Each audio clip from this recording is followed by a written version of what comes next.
అందరికీ నమస్కారం అండి. తెలుగు స్టోరీస్ లైబ్రరీకి మీ అందరికీ స్వాగతం. ఇప్పుడు మనం వినబోయే సీరియల్ మధ్యతరగతి మనిషి 3వ భాగం. రచన యామిని సరస్వతి గారు. హై స్కూల్స్ తెరిచారు. గోపి వెళ్ళి చేరవలసిన సమయం వచ్చింది. రామలక్ష్మి ఇక చదువు అక్కర్లేదు, వాడు నీకు తోడు నీడగా ఉంటాడు అంది.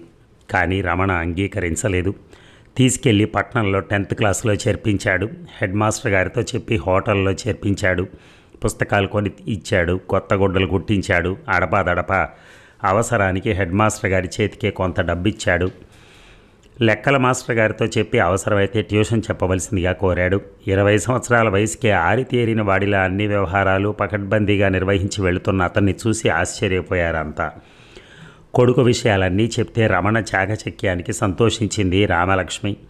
ఆ 3-4 రోజులు తప్ప మిగతా రోజులన్నీ రేయింబవళ్ళు ఆనక శ్రమించాడు రమణ.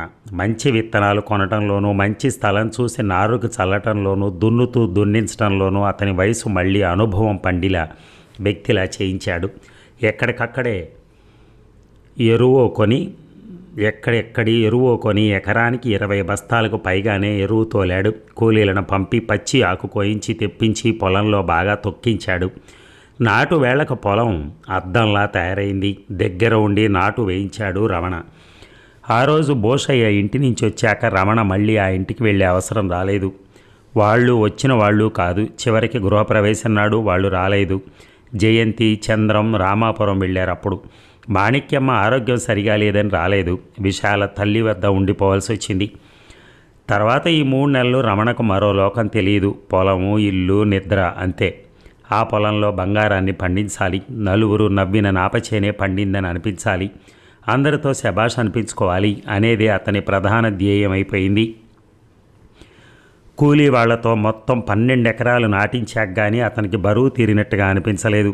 చివరి రోజు నాటు పని ముగించుకుని వచ్చాక విశ్రాంతిగా ఇంటి ముందు మంచం వాల్చుకుని పడుకున్నాడు రమణ.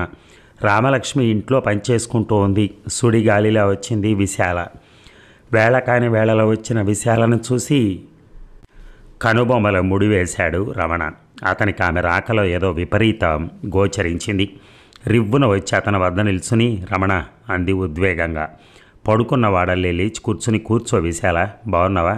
అమ్మ అన్నయ్య బాగున్నారా అని అడిగాడు శాంతంగా. నేనిప్పుడు ఒకరి క్షేమ సమాచారాలు చెప్పటానికో, శాంతంగా కూర్చుని కబుర్లు చెప్పడానికో రాలేదు. నా జీవన మరణ సమస్య తేల్చుకోవటానికి వచ్చాను అంది దూకుడుగా విశాల. నవ్వాడు రమణ. అంత ఎగిరిగిరి పడకో, ఎగిరిన ఎద్దు గంత మోయక తప్పదని సామెత వినలేదా? నవ్వు నీకే హాయిగా ఉన్నావు. నీకు పొలం తప్ప మరొకటి పట్టడం లేదు. సరే, నీ దెప్పులకేం కానీ అసలు విషయం చెప్పు. నాకు నిన్నటితో మైనారిటీ తీరింది. నువ్వు సాహసం చేయగలిగితే మనిద్దరం వెళ్ళి పెళ్లి చేసుకుందాం.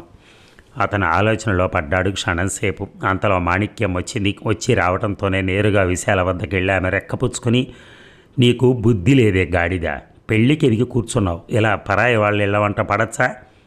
పద నలుగురు నోళ్లలో నాని మానం పోగొట్టుకునేదానికంటే ముందుగా నిన్ను ఎవరి చేతిలోనో ఒక చేతిలో పెట్టేయాలి. మీ అన్న చెబితే వినలేదు. నేను ఏమో అనుకున్నాను, ఇంతగా తెగిస్తావనుకోలేదు అని రమణ ఏదో చెప్తూ ఉన్నా వినిపించుకోకుండా సరసర వెళ్ళిపోయింది విశాలను లాక్కుంటూ. అరవటానికి కానీ అల్లరి చేయటానికి కానీ వీల్లేని విశాల తల్లి వెంట వెళ్ళిపోయింది మౌనంగా. నిర్ఘాంతపోయిన రమణ నోటి వెంట మాట రాక నిశ్చేష్టుడై ఉండిపోయాడు. ఇక మునసబు గారి 3వ అబ్బాయికి నిశ్చయం చేయాలని ప్రయత్నించాడు చంద్రం. ఆ త్రాగుబోతుని, తిరుగుబోతుని, జోదరిని పెళ్లి చేసుకునే కంటే ఏదైనా బావిలో దూకి చావటం మేలన్నయ్య. నీకు ఆలోచన నశించిందాయే. అప్పుడు రమణం చేసుకుంటాను అంటే అతను మన పాలేరని, మనకతనికి సంబంధం తగదని నా రోరు మోయించారు. ఈరోజు అతను తగినంత రైతు అయ్యాడు. సొంత ఇల్లు ఉంది, పొలం ఉంది. మనకు అతనితో సంబంధం పరువుహీనం కాదు, మర్యాద నష్టం కూడా కాదు. మనంత షావుకారు కాదంటావా? పుచ్చిపోయేంత అప్పులుండి బోలెడంత ఆస్తి ఉన్న మునసబు కంటే తీసిపోయాడా? పైగా నా భాగం ఆస్తి అతనికి కలిస్తే మేము నీకంటే ఒక మెట్టు పైనే ఉంటాం. ఇప్పుడు నిన్నెవరూ తప్పు పట్టలేరు. మనసులు కలిసి మా సంబంధాన్ని తదాస్తు అని దీవించండి అంది విశాల. నోర్మొయ్, మంచేదో చెడేదో నాకు తెలుసు. ఇక రమణ విషయం మర్చిపో. కృతజ్ఞుడు వాడు. మనం ఎంత వాణ్ణి ఎంత చేశాం. ఆ విశ్వాసం అయినా లేదు వెధవకి. ఇల్లు కట్టుకుని చేరే అప్పుడు మనల్ని పిలిచాడా? పొలం కొన్నప్పుడు మనల్ని సంప్రదించాడా? అలాంటి వాడి కాళ్ళు గడిగి కన్యాదానం చేయమంటావా? ఎవరు కృతజ్ఞులు? మనం ఏం చేశాం అతనికి? అతనే చేశాడు మనకి. నాన్న చనిపోయాక అతని తండ్రి, ఆ తండ్రి పోయాక అతను చొరవ తీసుకుని తమదిగా భావించి కృషి చేసి ఉండకపోయి ఉంటే ఈ సంసారం కుక్కల పాలు నక్కల పాలు అయ్యేది. అలాంటి వాడిని బయటికి సాగనంపాం మనం. వెళ్ళేప్పుడు ఏమిచ్చావు? ముష్టి 10,000. ఆ రోజు కుప్పలు తగలబడిపోతున్నప్పుడు అతనే దూకి ఆర్పకపోయి ఉంటే ఒక్క గింజ చేతికి వచ్చేది కాదు మనకి. ఆ మిగిలిన గింజల్లో 4వ వంతు ధరించిన ఆ 10,000ను మించిపోయేది. కూలికి శరీరాన్ని అమ్ముకున్నాక ప్రాణాలకు తెగించైనా సేవ చేయాలి. అది అతని ధర్మం. ధర్మం? ఏమి ధర్మం? మనసిచ్చిన వాడికి ఇచ్చి పెళ్లి చేయటం ధర్మం కాదా? ఇదిగో విశాల, ధర్మ పన్నాలు చెప్పొద్దు నాకు. నీకు మునసబు గారి అబ్బాయి నచ్చకుంటే విజయపురి అబ్బాయి సంబంధం చూస్తాను, అంతే. విశాల తిరిగి సమాధానం చెప్పేలోగా, విశాల ఇక నోరు మూసుకో అని కసిరింది మాణిక్యమ్మ. తర్వాత దసరా ముహూర్తాల్లో విజయపురి రామభద్రయ్య గారి అబ్బాయికి వేణుకి విశాలనిచ్చి పెళ్లి చేశారు. పెళ్లి జరిగినన్ని రోజులు విశాల ముఖాన కళ్ళాకాంతులు లేవు. పెళ్లికి రామలక్ష్మి కానీ రమణ కానీ రాలేదు. వెదవ టెక్కుమీరాడు. వెళ్ళి బొట్టు కాటుగా పెట్టి పిలిస్తే గాని రాకూడదు కాబోలు. ఈనాడింత వాడయ్యాడంటే అది మా చలవ కాదా అనుకుంది కసిగా మాణిక్యమ్మ. సరిగా విశాల వివాహం వేళలో పొలానికి నీళ్లు పెడుతూ ఈ పైరు పచ్చలాగే విశాల జీవితం పచ్చపచ్చగా ఉండాలని ఆశీర్వదించాడు మనస్ఫూర్తిగా రమణ. ఇక 3 ఏళ్లు గడిచిపోయాయి. ఈ 3 ఏళ్లలో గోపి ఇంటర్ పాస్ అయ్యాడు. రమణ తన పొలంపై అప్పు తీర్చాడు. ఆ జూన్ నెలలో డబ్బు సర్దుబాటు చేసుకుని రిజిస్ట్రేషన్కి వెళ్లాలని తయారవుతున్నాడు రమణ. ఒకరోజు అకస్మాత్తుగా వంట ఇంట్లో మజ్జిగ చిలుకుతున్న రామలక్ష్మి అలాగే పడిపోయింది. బయట కూర్చుని మాట్లాడుకుంటున్న రమణ, గోపి ఆ శబ్దం విని గబగబా ఇంట్లోకి వెళ్ళారు. వాళ్ళు వెళ్ళేసరికి మజ్జిగ కొండ ముందు విరుచుకు పడిపోయింది ఆమె. అమ్మా అని కేక వేశారు ఇద్దరు. కానీ వాళ్ళ కేక వినిపించనంత సుదూరాలకు పయనిస్తున్న రామలక్ష్మికి ఆ కేక వినిపించలేదు. చేతులపై ఎత్తుకుని బయటకొచ్చాడు రమణ. గడప దాటి మంచం వైపు నడుస్తున్న రమణ చేతిలో అలాగే తలవాల్చేసింది ఆమె. అమ్మా అని బోరుమన్నాడు రమణ. ప్రపంచంలో ఏ తల్లి ఇంతవరకు కన్న కొడుకు రోదన ధ్వనులకు తిరిగొచ్చిన దృష్టాంతం లేదు. రామలక్ష్మి దీనికి మించింది కాదు. కొడుకులిద్దరినీ దుఃఖసాగరంలో ముంచి వెళ్ళిపోయింది ఆమె. ఇక 13 రోజుల కర్మ ముగించుకుని వస్తున్న రమణకు మరో మర్మఘాతమైన దెబ్బ తగిలింది. విశాల భర్త యాక్సిడెంట్లో చనిపోయాడని తెలిసి ఆగమేఘాల మీద వెళుతున్నాడు చంద్రం. అతన్ని వెళ్ళి ఓదార్చాలనిపించింది రమణకి. కానీ అతనికి అవకాశం ఇవ్వకుండా మొహం తిప్పుకుని వెళ్ళిపోయాడు చంద్రం. చెళ్ళున కొరడాతో ముఖంపై బాదినట్టయింది అతనికి. పాలిపోయిన ముఖంతో ఇంటికి చేరాడు రమణ. గోపి అనుసరించాడు అన్నని. తల్లి మరణం, విశాల వైదవ్యం రమణని చాలా బాధించాయి. పక్షం రోజులు గడిచిపోయాయి. మునసబు పదే పదే పోరుతూ ఉండడంతో ఒకరోజు రిజిస్ట్రేషన్కి వెళ్ళాడు రమణ. రిజిస్ట్రేషన్ ముగించి తిరిగి వస్తున్న రమణకి బస్సు దిగి జట్కాలో ఇంటికొస్తున్న విశాల కనిపించింది. నిండా 33 ఏళ్ల వైవాహిక జీవితంలో ఆవిడ సాధించింది సంపాదించింది ఏమీ లేదు. భర్తతో 3 ఏళ్లు గడిపొచ్చింది అంతే. అదొక తీయనైన మధుర స్మృతి. ఇక విశాలకు ఆ స్మృతులే గతి అనుకున్నాడు రమణ. అతని మనసులో క్షణం పాటు ఒక ఆలోచన మెదిలింది. కానీ నిరాశగా తనలో తనే నవ్వుకున్నాడు. ఆనాడే ఈ మొహానికి దిక్కులేదు, ఇంకెప్పుడు మళ్ళీ ఏ మొహం పెట్టుకుని అడగగలడు అనుకున్నాడు. తిరిగి కాలేజీలు తెరవడంతో గోపి వెళ్ళి యూనివర్సిటీలో చేరాడు డిగ్రీ కోర్సులో. ఇంటర్లో క్లాస్ రావడంతో అతనికి సీటు సులభంగానే దొరికింది. రమణ జీవితం మళ్ళీ గాడిలో పడింది. ఇక మరొక 5-6 నెలలు గడిచిపోయాయి. డిసెంబర్ సెలవుల్లో ఇంటికొచ్చాడు గోపి. రాబీ వంట కోతలు ఇంకా బాగా కలియలేదు. అక్కడక్కడ చెదురుమదురుగా జరుగుతున్నాయి. రమణ పొలం ఇంకా బాగా ఆరకపోవటం వల్ల మరో వారం రోజులు ఆగి కోతలు ప్రారంభించచ్చు అనుకుని ఇంటికొచ్చాడు. ఇంటికొచ్చి తమ్ముడు కాఫీ చేసి ఇచ్చి సీను భార్య రంగమ్మ పాలు తీసివగా దానిలో పెట్టి బయటకొచ్చాడు. దాలిలో పెట్టి సరిగ్గా అదే సమయానికి వచ్చాడు వెంకయ్య. ఇదిగో రమణ, ఆడదిక్కులేని సంసారం సంసారమే కాదు. నువ్వైనా ఆషామాషిగా తిరిగే రకం కాదు. అటు పొలం పనులు ఇటు ఇంటి పనులు ఎలా చూసుకోగలవు? ఎప్పుడూ పచ్చడి మెతుకులు తిని తిని ఎలా అయిపోయావో చూడు అన్నాడు ఆప్యాయంగా. ఆయన ఆదరణకి పులకరించిపోయాడు అతను. ఈ మధ్య తల్లిపోయాక అతని చెవులకి ఎంత తీయనైన పలుకే వినిపించలేదు. తమ్ముడికని చేసిన కాఫీలో మిగిలిన దానిలో మారిన్ని పాలు పంచదార కలిపి తెచ్చిచ్చాడు రమణ. ఇప్పుడు కాఫీ ఎందుకు, అసలే ఆడదిక్కులేని సంసారం, ఊరికే శ్రమపడ్డావు అన్నాడు వెంకయ్య. ఇందులో శ్రమ ఏమిట్లేండి, కాఫీ వేళకొచ్చారు, ఇచ్చాం, అదే వేళ తప్పొస్తే ఇవ్వగలమా అన్నాడు గోపి. వెంకయ్య కాఫీ తాగేసి, అందుకే మీ అన్నయ్యని త్వరగా పెళ్లి చేసుకోమంటున్నానయ్యా బాబు అన్నాడు. తగిన సంబంధం అయితే అభ్యంతరం ఏముంది అన్నాడు గోపి. నా కూతురునే ఇవ్వాలని వచ్చానయ్యా గోపి, అసలు ఈ పెళ్ళి ఎప్పుడో జరిగిపోయి ఉండవలసింది. చంద్రం పెళ్లిలోనే ఈ పెళ్లి జరిపేయాలనుకున్న కాలం కలిసి రాక ఆగిపోయింది. మా అమ్మాయికి తగిన సంబంధం రాలేదు. అయినా అయినా ఏం వయసు మించిపోయిందని తొందరపడాలన్నట్టుగా కూడా జరిగిపోయింది. ఈ మాఘంలో పెళ్లి చేసేయాలని నిశ్చయించుకున్నాం. మీరు అంటే అన్నీ సరిపోతాయి. రమణ జవాబు చెప్పలేదు. వెంకయ్యకి తెలియకుండా అన్నగారి మొహం చూశాడు గోపి. ఆ మొహంలో ఏం భావం చదివాడో ఏమో. చూడండి, రేపు నేను మా అన్నయ్య మీ ఇంటికి వస్తాం, తగిన పెద్దల్ని పిలిపించండి అన్నాడు గోపి. తదాస్తు, రేపిదే వేళకి రండి బాబు అని వెళ్ళిపోయాడు ఆయన. ఆయన వెళ్ళగానే తమ్ముడు మొహంలోకి చూసి, అమ్మ ఉండగా ఆవిడ చేత ఆశీర్వాదాలు పొందే అదృష్టం లేకపోయింది నాకు. ఎప్పుడూ సంపాదనపైనే నా దృష్టి ఉండేది, అమ్మను సుఖపెట్టాలనే ఆలోచనే రాలేదు అన్నాడు విచారంగా. అంత అకస్మాత్తుగా అమ్మ చనిపోతుందని మనం కలలకన్నావా అన్నయ్య? ఎవరికి ఎంత ప్రాప్తం అంతే. అయినా పోయిన 6 నెలల్లోగా పెళ్లి జరిగితే పోయిన వారి ఆత్మ తృప్తి పడుతుందట. ఇంటిలో ఎవరూ లేక బిక్కుబిక్కుమంటూ ఎన్నాళ్ళు ఉండగలవు నువ్వు? అందుకే నీ తరపున నేను సరే అన్నాను. రమణ నిట్టూర్చాడు. ఇక మరుసటి రోజు సాయంకాలం గోపి రమణ వెంకయ్య గారి ఇంటికి వెళ్ళేసరికి ఆ ఇల్లు బంధువులతో మిత్రులతో కళకళలాడిపోతోంది. ఇంటి ముందు పెద్ద పందిరి వేయించాడు. శాశ్వతంగా దాన్ని మామిడి తోరణాలతో అలంకరించాడు. స్తంభాలకు అరటి స్తంభాలు కట్టించాడు. వసారా నిండా కమ్మళ్ళు పరిపించాడు. దానిపై జంపుకానాలు వేయించి సొరుగుడు దిళ్ళు వేయించాడు. బంధుమిత్రులంతా రాజదర్బారులో ఆశీలులైనట్టుగా కూర్చున్నారు. రమణ గోపి ఇంటి ముందుకు రాగానే సన్నాయి మధురంగా మ్రోగింది. కన్నెపిల్లలిద్దరూ ఎదురుగా వచ్చి పాట పాడి హారతి ఇచ్చారు. వెంకయ్య ఇంకా కొంతమంది పెద్దలు వెంకయ్య భార్య మహాలక్ష్మి ఎదురుగా వచ్చి ఆదరంగా పలకరించి వెంట ఉండి తీసుకెళ్లారు. 2 అరుగులకు మధ్య కుర్చీ వేయించి కూర్చోబెట్టారు రమణని. గోపి వెంకయ్య పక్కన కూర్చున్నాడు. వెంకయ్య ఇంట్లో పనిచేసే కుర్రాడు విసనకర్ర తీసుకుని రమణకు విసురుతున్నాడు. ఒక్కగానొక్క కూతురు సరోజ పెళ్లికి ఎంత ఖర్చైనా వెనుదీయని వెంకయ్య రమణ మనస్సుకు నచ్చేలా చేయాలని విశ్వ ప్రయత్నం చేస్తున్నాడు. ఇక అమ్మాయిని పిలిపిస్తావా వెంకయ్య?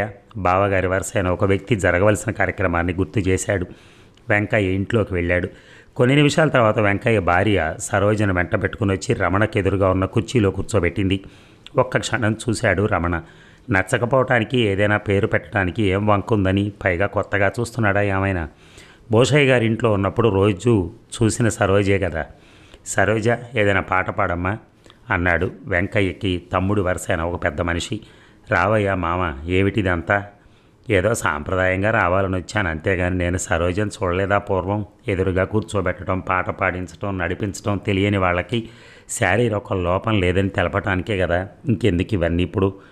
అవునవును అన్నారు 2-3. అయితే నీకు నచ్చినట్టేగా? నచ్చబట్టే వచ్చాను కదా. గోపి, ఆ చేతి సంచిలోని పళ్ళు అవి ఆ పళ్ళెంలో పెట్టు అన్నాడు రమణ. ఎవరో ముత్తైదు అందించిన పళ్ళెంలో తను తెచ్చిన పసుపు, కుంకుమ, చీర, రవిక, నెక్లెస్, పళ్ళు పెట్టాడు గోపి. అది అందుకుని, పెద్దమ్మ, ఇవి అత్తగారి చేతికిచ్చి ఆమెకి ఇవ్వమని చెప్పు అన్నాడు రమణ.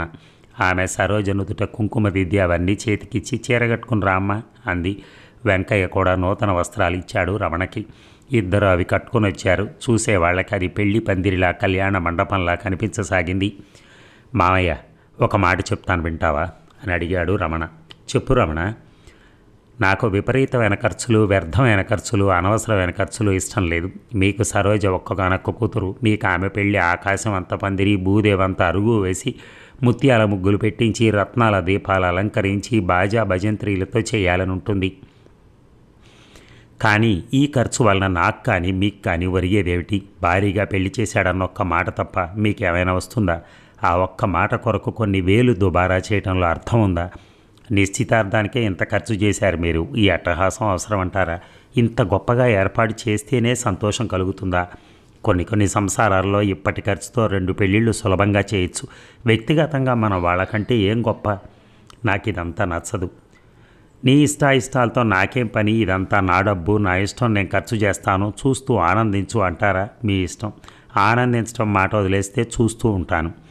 లేదబ్బాయి, నీ అభిప్రాయం చెప్పు అంటారా? మళ్ళీ పెళ్లి ముహూర్తం అని అదని ఇదని ప్రయత్నాలొద్దు. ఈరోజే చాలా బాగా ఉందని శాస్త్రి గారు చెప్పారన్నారు. ఇదే ముహూర్తంలో మా పెళ్లి జరిగిపోనివ్వండి. ఇంతకంటే శోభాయమానంగా పెళ్లి జరుగుతుందా చెప్పండి. రమణ మాటలు విని అంతా నివ్వెరపోయారు. ఇది ఎక్కడ పద్ధతి అన్నారు కొందరు. పెళ్లి కోసం మొహం వాచాడేమో, పెళ్ళా మొహం చూడగానే మైకం కమ్మిందేమో. అంతా చిత్రం, విపరీతంగా ఉందమ్మా అబ్బాయి పద్ధతి. ఇది ఒక పిచ్చేమో, సంస్కర్త రకరకాలుగా అంటున్నారు అంతా. రమణ అదేమీ పట్టించుకోలేదు. వెంకయ్య మౌనం వహించిన 5 నిమిషాల్లో అంతా అలా మాట్లాడారు. వెంకయ్య తేరుకున్నాడు.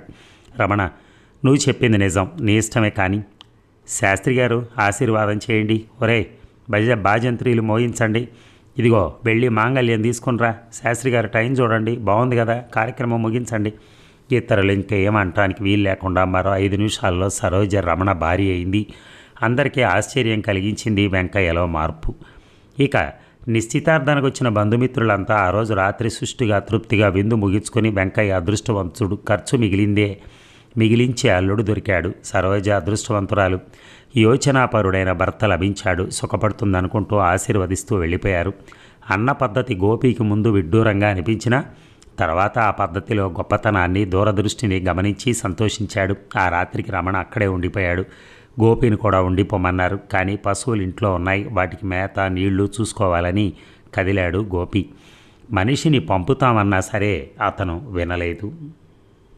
సరోజకు అంత గారడిగా ఉంది. 3-4 ఏళ్లుగా పెళ్లి ప్రయత్నాలు చేస్తున్నాడు వెంకయ్య, ఏదీ కలిసి రాలేదు. నిన్న సాయంకాలం వెళ్ళి అడగటం, ఈ సాయంకాలానికి పెళ్లి జరిగిపోవటం అంతా మాయగా చిత్రంగా ఉంది ఆమెకి. భర్తను అందరూ పొగుడుతూ ఉంటే గర్వంగానూ ఉంది.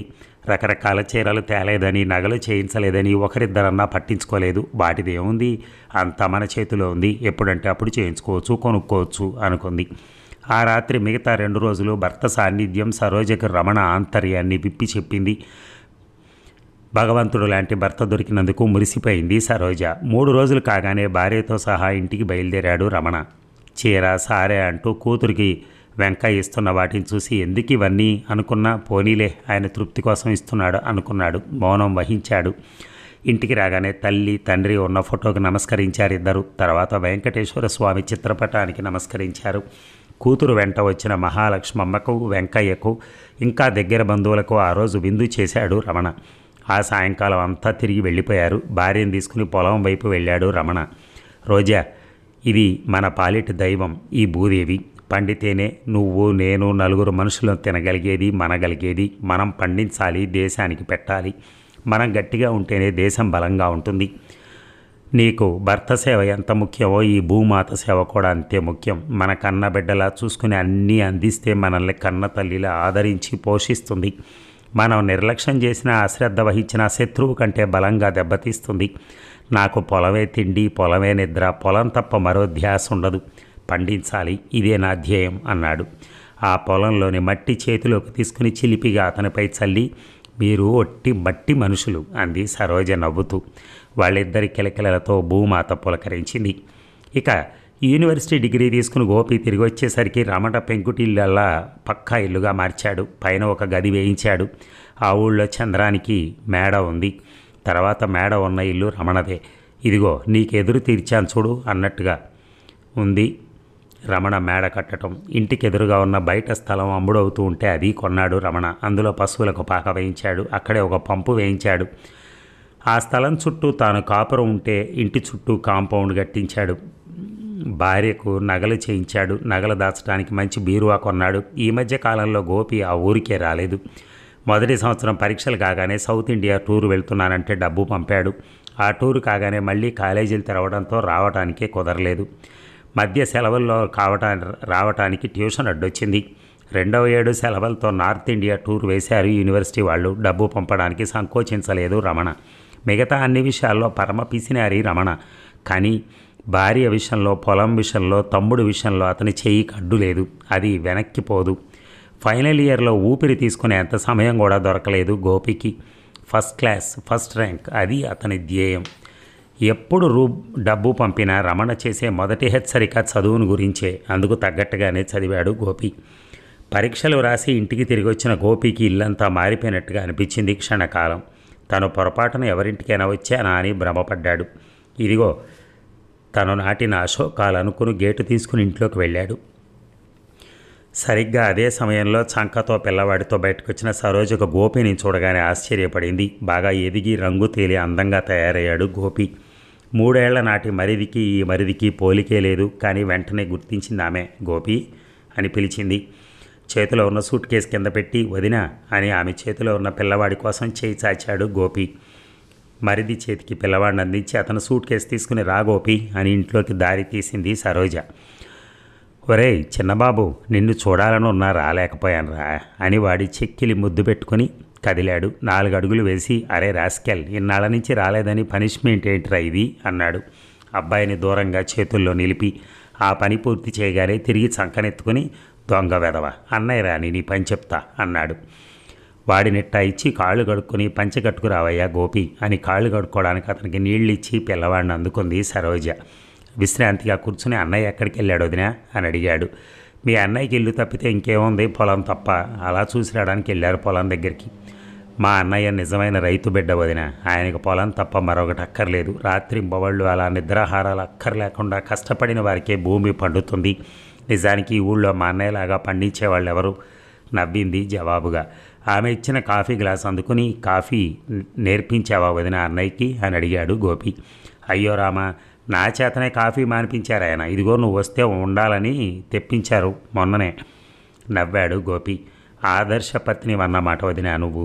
ఆయన మట్టుకు ఆయన అన్నీ వదిలేసి డబ్బు మిగులుస్తున్నాడు ఇంతవరకు. నువ్వు వచ్చావు, ఇకనైనా సుఖపడతాడులే అనుకుంటూ నువ్వు ఆయన తానా అంటే తందానా అనేటట్టుగా ఉన్నావు. ఎంత కష్టపడ్డా ఏం మిగులుతోంది గోపి?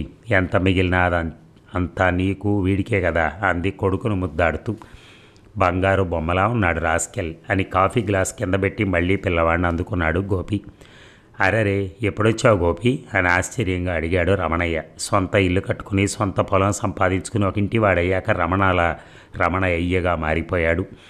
ఊరి వారి దృష్టిలో కాసులు గలవాడే రాజు గదరా సుమతి అన్న లోకం ఇది. మరి ఇప్పుడే అన్నయ్య అన్నాడు కుర్చీలోంచి లేచిన గోపి. బాగా చదువుకున్నావా గోపయ్య అని అడిగాడు సేనయ్య. బాగా కుండాను సేనయ్య. గోపి వెక్కిరింతకు అందరూ నవ్వారు, సేనయ్యతో సహా. ఒరేయ్, పల్లెటూరు వాళ్ళు అలా మాట్లాడక ఎలా మాట్లాడతారా?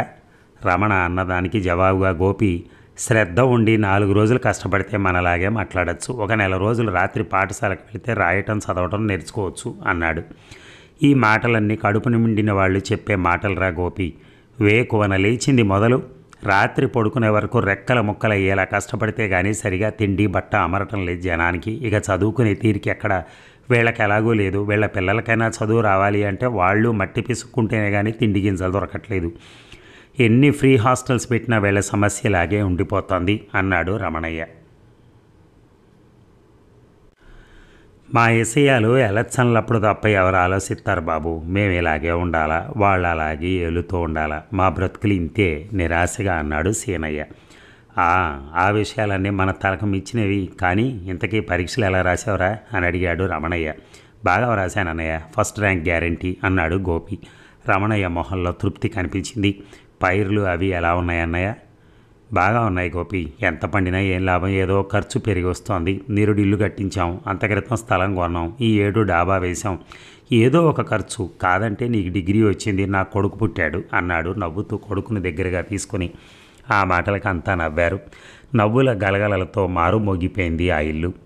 ఇక చంద్రయ్యగా మారిపోయాడు చంద్రం, రమణయ్యగా మారిపోయాడు రమణ. ఇక రమణ ఆ ఇంటి నుంచి వెళ్ళిపోయాక రాముడు అనేవాడిని పెద్ద పాలేరుగా తెచ్చుకున్నాడు చంద్రయ్య. చంద్రయ్య ఏదైనా తప్పు చేస్తే తమ్ముళ్లాగా దండించి మానిపించేవాడు రమణ. మరిచిపోయిన చంద్రయ్య అలవాట్లను గుర్తు చేసుకున్నాడు రాముడు. రమణకు 24 గంటలు పొలం ధ్యాస తప్ప మరొకటి పట్టేది కాదు. రాముడికి ఎల్లవేళలా చంద్రయ్య సేవ తప్ప మరొకటి అక్కర్లేదు. ముందు కాస్త జంకేవాడు అతను. పాత అలవాట్లు అలాగే ఉన్నాయా? అమ్మగారు వచ్చాక అన్నీ మర్చిపోయారో తెలియక అతను సతమతమయ్యాడు. పనికి కుదిరిన 6 నెలల దాకా అతనికి చంద్రయ్య గుణగణాలు అంతుబట్టలేదు. ఒకరోజు మావిటి తోపు మీదుగా వస్తున్న రాముడిని కేకేసి పిలిచింది ఇందిర. ఇదిగో రాముడు, ఒక క్షణం ఇలా వచ్చిపో అన్న ఇందిర మాటలు విని చుట్టూ తిరిగి గేటు గుండా రావలసిన రాముడు కంచె ఎగిరి వచ్చాడు. వాడి సాహసానికి ఆశ్చర్యపోయింది ఇందిర. ఆ క్షణంలోనే కండలు తిరిగి నల్లగా మిసమిసలాడుతున్న వాడి శరీరాన్ని పరిశీలించి చూసింది. వీడికంటే బలమైన వాడు రమణ.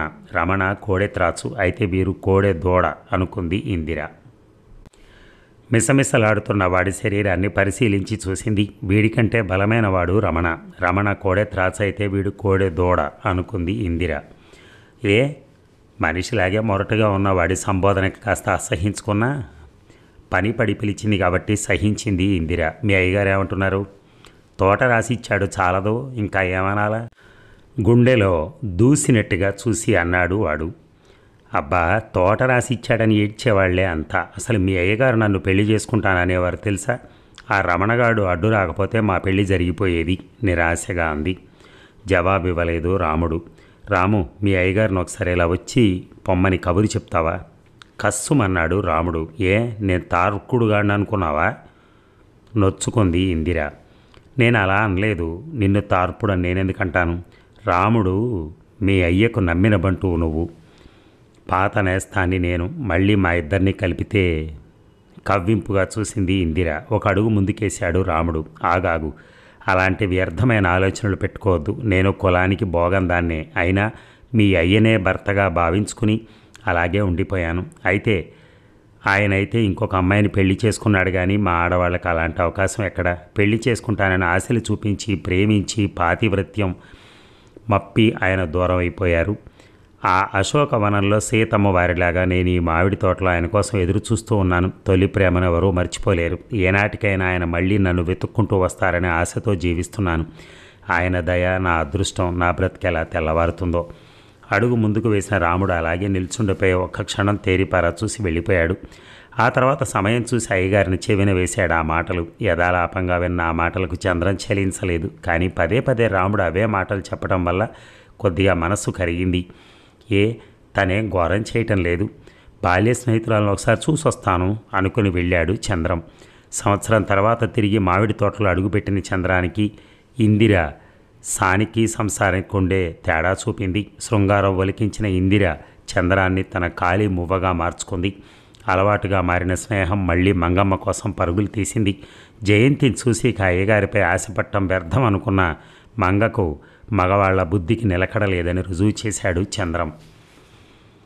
తిరిగి మార్గంలో పడిన అయ్యగారికి రకరకాల రుచులు చూపాడు రాముడు.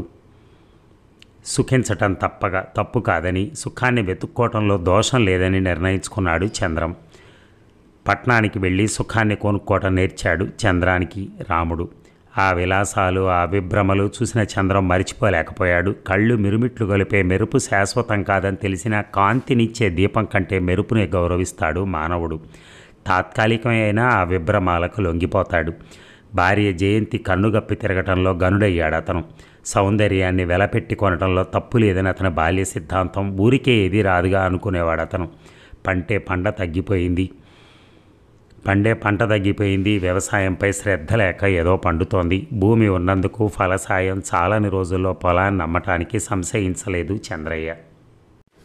ఒకరోజు మాణిక్యమ్మ కొడుకుని నిలవేసింది. ఒరే చంద్రం, ఈ ఇంటి నుంచి వెళుతూ వాడు తీసుకెళ్ళింది 10,000.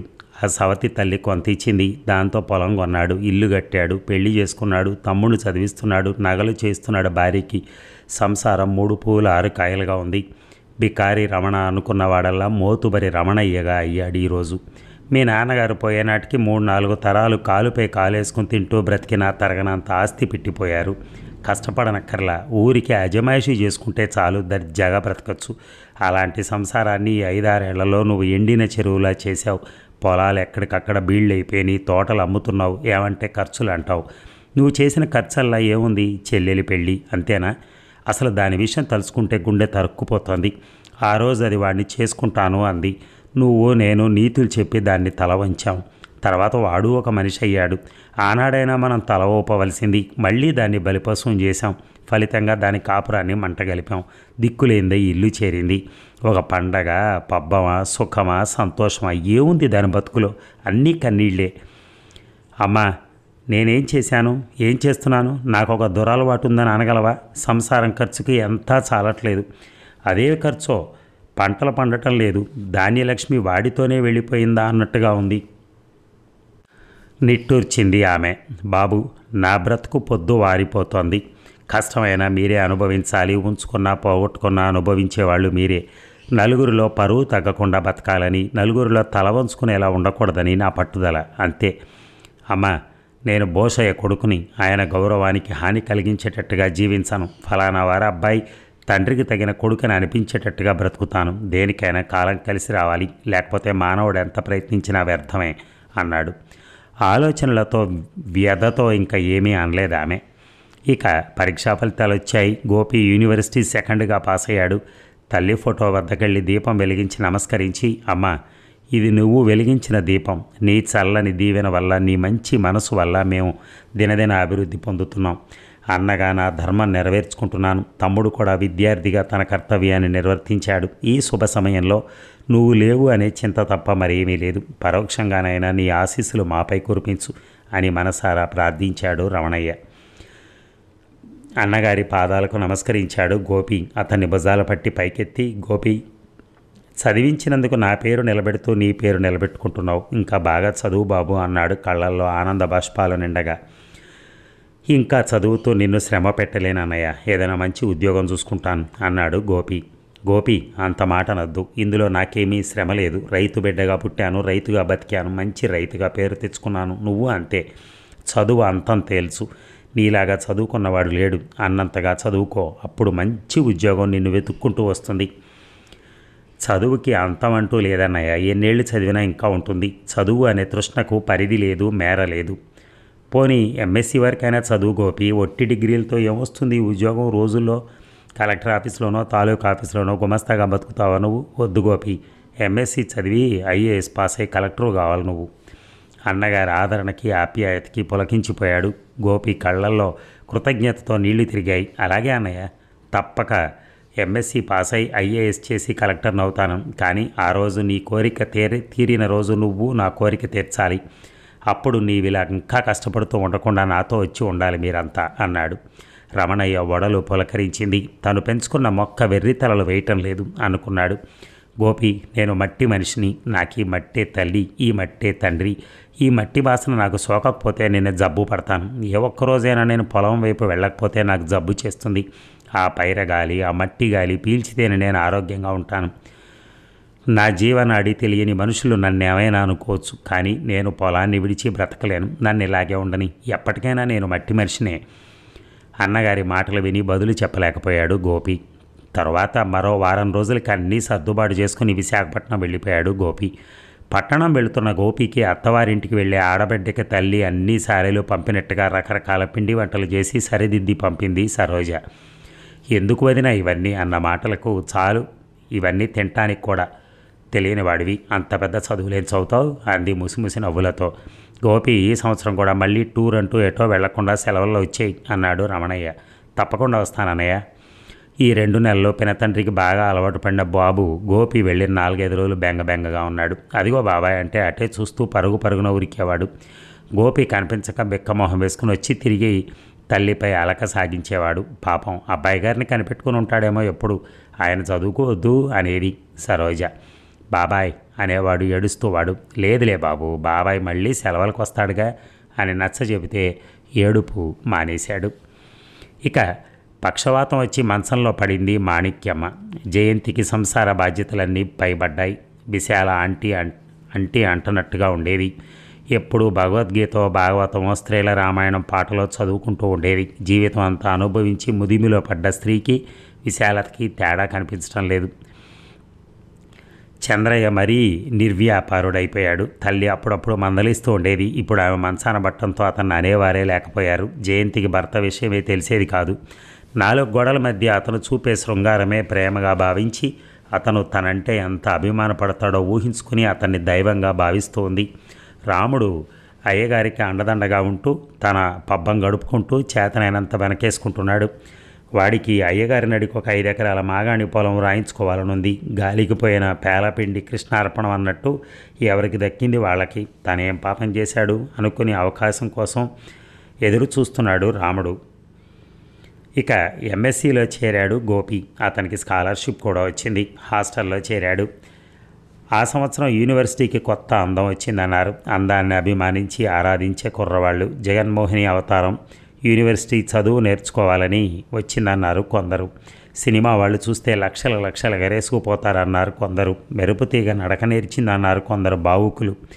అఖిల్ లావణ్య పుంజమ్ము సబ్జబవుడు మెలతగ చేసే దీని నిర్మించినొక్కో అన్నారు తెలుగు ఎంఏ రసపిపాసులు. Beauty, modesty, personality, colour complexion అన్నీ తగిన పాళ్ళలో మిశ్రమం చేశాడు భగవంతుడు అన్నారు సైన్స్ విద్యార్థులు. ఇంతమంది ఇన్ని రకాల వ్యాఖ్యలకు గురైన చిన్నది రాధ. తిరుపతిలో బీఎస్సీ పూర్తి చేసి ఎంఎస్సీ ఆంధ్ర యూనివర్సిటీలో చేరింది ఆ సంవత్సరం. రాధను చూసిన వాళ్ళకి ఎవరికైనా పై మాటలు అతిశయోక్తిగా అనిపించవు. ఇంకా ఏదో కొరతగా ఉందనే అనిపిస్తుంది.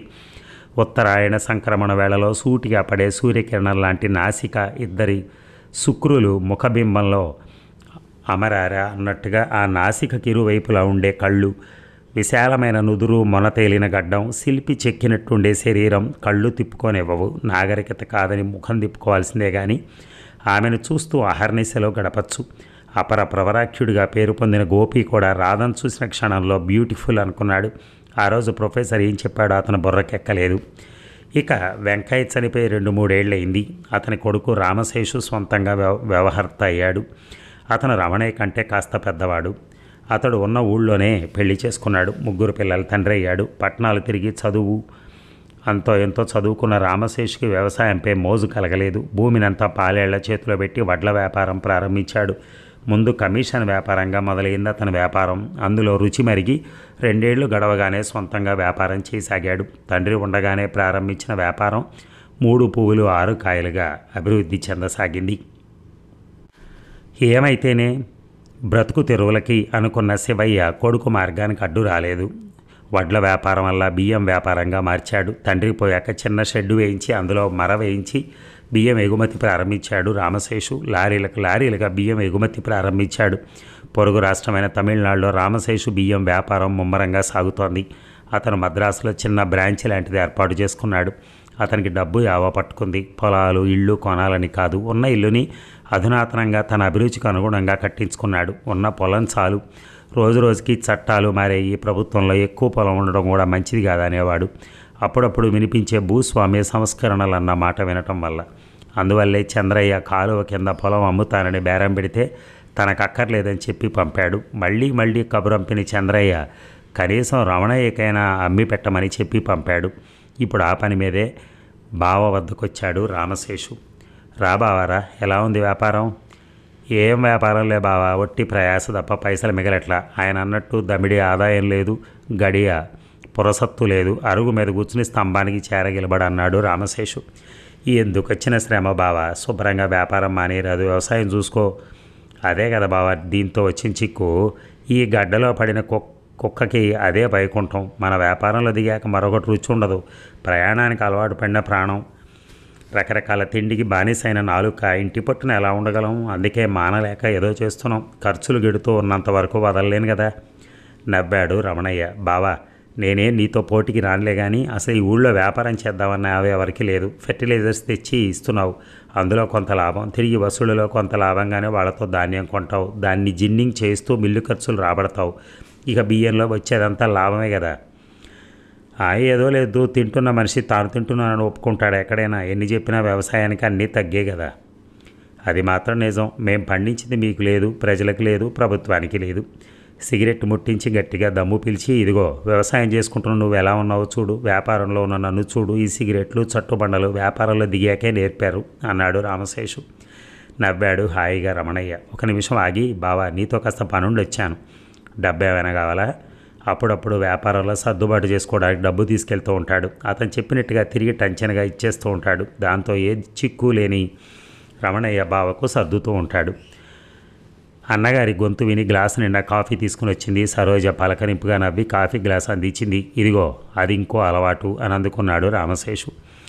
ఇక వాడి చేతిలో 5 రూపాయలు పెట్టి పంపాడు రామశేషు. అల్లుడు వస్తే, గ్లాసు కాఫీ ఖరీదు 5 రూపాయలు అన్నమాట అన్నాడు నవ్వుతూ రమణయ్య. అది కాదులేవయ్యా బావ, అల్లుడిని మంచి చేసుకుంటున్నాను, ఎంతైనా ఆడపిల్లలు గలవాళ్ళం.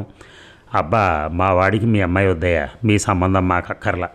గ్లాస్ కొరకొచ్చిన సరోజ ఆ మాటలు విని పాపం నన్ను చేసుకుని పడరాని పాటలు పడుతున్నారు అన్నయ్య, ఇంకా మన ఇంటికి ఆడపడుచు ఇవ్వద్దురా అంది తను నవ్వుతూ. వేడికేమే బంగారు బాబు, ఏ ఆడపిల్ల తండ్రైనా ఈ కాళ్ళు గడిగి కన్యాదానం చేస్తాడు, మీ చీవుడి ముక్కు చిన్నదేం అక్కర్లా అన్నాడు రమణయ్య. ఓ అబ్బో, మా పిల్లకే మగడు దొరకడు అంది సరోజ.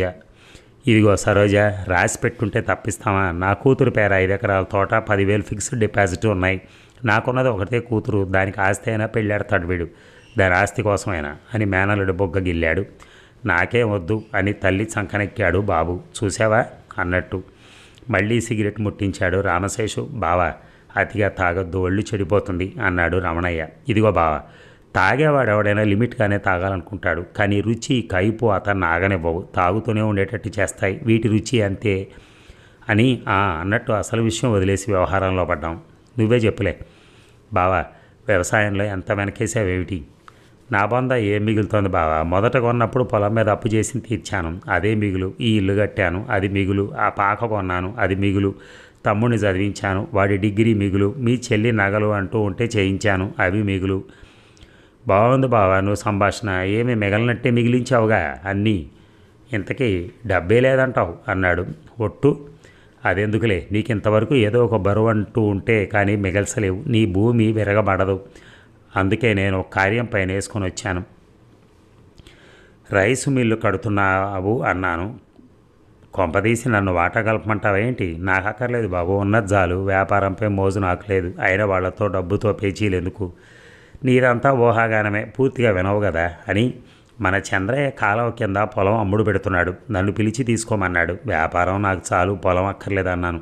నువ్వు కొంటావేమో కనుక్కోమన్నాడు. మంచి పొలం, నువ్వు పండించి చూశావు, బేరం కూడా అట్టే పైన లేదు, 8 ఎకరాలు 50,000కి ఇచ్చేస్తాడు, అది నీ చేతికి వస్తే 1,00,000కు తక్కువ పలకదు, 70 అంతా ఇవ్వక్కర్లా, ఇప్పుడు కొంత ఇచ్చి పంటకి కొంత ఇస్తే చాలు అని మెల్లిగా టౌన్కి వెళ్ళటానికి ఇస్తూ ఉంటే చాలు అతనికి అన్నాడు. నిర్విణ్ణుడయ్యాడు రమణయ్య. అతను సంసారానికి దూరమైన ఇంటి విషయాలన్నీ తెలుస్తూనే ఉన్నాయి. పక్షవాతంతో మాణిక్యమ్మ మూలవట్టం మొదలుకొని ఆమె చనిపోయాక చంద్రం ఎలా విచ్చలవిడిగా తిరుగుతున్నది అతనికి తెలుస్తూనే ఉంది. కారుకి అతను పొలం అమ్ముతూనే ఉన్నారు.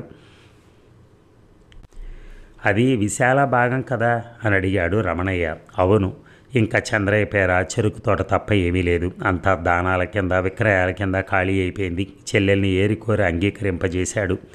నిట్టూర్చి, నాకు అక్కర్లేదు బావా, ఉన్న పొలం చాలు, దీన్ని సక్రమంగా పండిస్తే మా కుటుంబానికి చాలు అన్నాడు రమణయ్య ఇంకేమనలేక.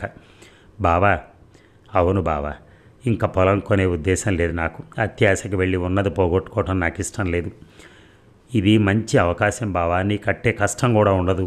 రమణయ్య లేచాడు. టవల్ దులిపి భుజం మీద వేసుకుని, ఈ బేరానికి ఎవరైనా కొంటారు, పుల్లయ్యకి పొలం కావాలట చూడు, కళ్ళకు అద్దుకుని తీసుకుంటాడు అన్నాడు. రామశేషు కూడా లేచాడు. ఇక లాభం లేదంటావు అన్నాడు చివరి ప్రయత్నంగా. అని దారి తీశాడు రమణయ్య. ఇక నీకింకా వాడిపై అభిమానం చాలలేదు విశాల, చావలే నీకు. మనం అభిమానపడితే మాత్రం ఫలితమే ఉంది. చెడి బ్రతికిన వెధవ కృతజ్ఞుడు. ఈ ఇంట్లో తిరిగానే, ఈ ఇంటి వారి వల్లనే ఇంత వాడినయ్యానే అన్న కృతజ్ఞత లేని రాస్కెల్. మనము చెడి అమ్ముకుంటున్నాం, వాడు బాగుపడుతున్నాడు. బాగోగులు మనుషుల చేతుల్లో లేవు. మనం చెడాలన్నా బాగుపడాలన్నా అంతా భగవంతుడిదయ్య. మనం తక్కువ చేసింది లేదు, వాడు ఏడిచింది లేదు. మనకు పొలం ఖర్చు, ఇంటి ఖర్చు ఎక్కువ. వాడిదేముంది, పిల్లికి బిచ్చం పెట్టడు వెధవ. మరో యావలేదు, ఇల్లు పొలం. వాడికి ఏం తెలుసు? దర్జా, పరువు, మర్యాద తెలియనివాడు. ఎందుకు చెప్పి పంపామో కొంచెమైనా అర్థం చేసుకున్నాడా? వాడు కాదంటే పని ఆగిపోతుందని గర్వం కాబోలు. నిమిషాలపై కొన్నాడు పుల్లయ్య. మరో 2,000 ఎక్కువ పెట్టాడు ధర. మనం చెడ్డామా? వాడే చెడ్డాడు. కానీ శివతాండవం చేస్తున్న అన్నయ్యని చూసి నోరెత్తలేదు విశాల. రమణయ్య మాటలు రామశేషు ద్వారా విన్న విశాలకు అతనికి వాదన నచ్చింది. తాగలేని పిల్లి బోర్ల పోసుకుంటున్నట్టు సంసారాన్ని చక్కగా నిర్వహించుకోలేని తాము పొలాలు, దొడ్లు అమ్ముకొని ఉంటే ఒకనాడు అన్నిటికీ పెత్తనం వహించి అజమాయిషీ చేసిన వ్యక్తికి మాత్రం దుఃఖంగా ఉండదా అనుకుంది.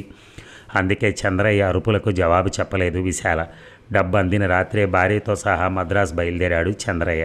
విశాల నిట్టూర్చింది. ఇక డబ్బంతా హారతి కర్పూరం వల్లే కరిగిపోయాకే అన్నయ్య తిరిగి వచ్చేది అనుకుంది. ఎప్పుడూ ఒంటరిగా వెళ్లే చంద్రయ్య ఆ పర్యాయం భార్యతో సహా వెళ్ళటానికి కారణం ఉంది.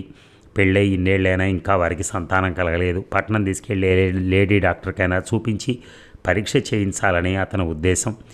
వెళ్ళిన భార్య భర్తలు 3 నెలలకు కానీ తిరిగి రాలేదు. డబ్బు ఖర్చు అయిందే కానీ చంద్రయ్య ఆశించిన ఫలితం మాత్రం దక్కలేదు.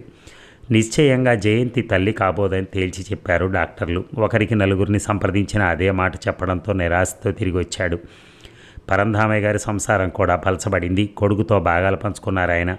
జయంతి పెళ్ళి అయిపోయాక కొడుకు పంచుకొని పోయాక వృద్ధాప్యంలో భార్య ఆయన మిగిలిపోయారు. గుడ్డి కాకికి తోడు కుంటి కాకి అన్నట్టుగా సదా రోగి అయిన భార్య పరంధామయ్యకు తోడుగా నిలవలేకపోయింది. అంతలో మరదలు భర్త మరణించడంతో ఆమె చిన్న కూతురు హైమవతిని తమ వద్దే ఉంచుకునే ఉద్దేశంలో వెళ్ళి వెంట తెచ్చుకున్నారు వాళ్ళు. హై స్కూల్ చదువు ముగించిన హైమావతి చలాకీ అయిన పిల్ల. పేద తండ్రి తల్లి మనసు తెలిసి ప్రవర్తించేది. కళ్ళల్లో కనుపాపయ్యి తలలో నాలుకయ్యి వ్యవహరించింది హైమావతి. వృద్ధాప్యంలో తమకు తోడు నీడ అయిన హైమావతిని వదిలి ఉండలేని స్థితికొచ్చారు ఆ దంపతులు. అందుకే ఇల్లరిక ఉండే యోగ్యుడైన అల్లుడిని వెతుక్కుంటున్నారు వాళ్ళు. మేడిపండుల చంద్రయ్య సంసారం చూసి ఇంకా అల్లుడు బాగానే ఉన్నాడనే భ్రమలో ఉన్నారు వాళ్ళు. అందుకే అతనిపై గౌరవం అభిమానం తగ్గలేదు వాళ్ళకి. ఒక సంక్రాంతి పండక్కి అల్లుడిని కూతుర్ని పిలిపించుకుని తమ మనస్సులోని ఆలోచన చెప్పారు. కూతురు కడుపు పండనందుకు చాలా చింతించారు. చూడగా వాళ్ళ ఆలోచన హైమవతిని చంద్రయ్యకిచ్చి పెళ్లి చేయాలనుందా అనిపించింది జయంతికి. తల్లిని ఆ మాట చూచాయిగా అడిగింది. మనస్సును అదుపులో పెట్టుకోలేక తన కడుపు ఫలించకున్నా సవతి పేరు ఆహ్వానించే త్యాగం లేదు ఆమెలో. అయితే తన ఉద్దేశం బయటపడకుండా తన కుటుంబం నిలిచేందుకు వంశాంకురం కోసం మళ్ళీ పెళ్లి చేసినా తనకు అభ్యంతరం లేదని వాళ్ళు ఇష్టపడి హైమావతిని ఇస్తే తను సంతోషిస్తుందని చెప్పింది. ఆమె తల్లి జయంతి మాటలు విని ఆశ్చర్యపోయింది. జయ, చంద్రానికి వయసు మించి పోకపోయినా హైమాకు అతను ఈడు కాదు. పైగా మాకు ఇల్లరికం ఉండే అల్లుడు కావాలి. ఆ దృష్టితో ఏదైనా సంబంధాలు చూడండి చాలు అంది. జయంతి మనస్సు తేలిక పడింది. తప్పకుండా మంచి సంబంధం చూస్తామని చెప్పింది. పండగ 3 రోజులు హాయిగా గడిపి చీరా సారెలు అందుకుని భర్తతో సహా అత్తవారింటికి వెళ్ళిపోయింది. కానీ ఆమె చంద్రయ్యకి ఈ విషయం ఏమీ తెలియదు. మరి బాగా ముగిద్దామా? మళ్ళీ ఒక 2-3 అవర్స్లో విందాం. Thank you.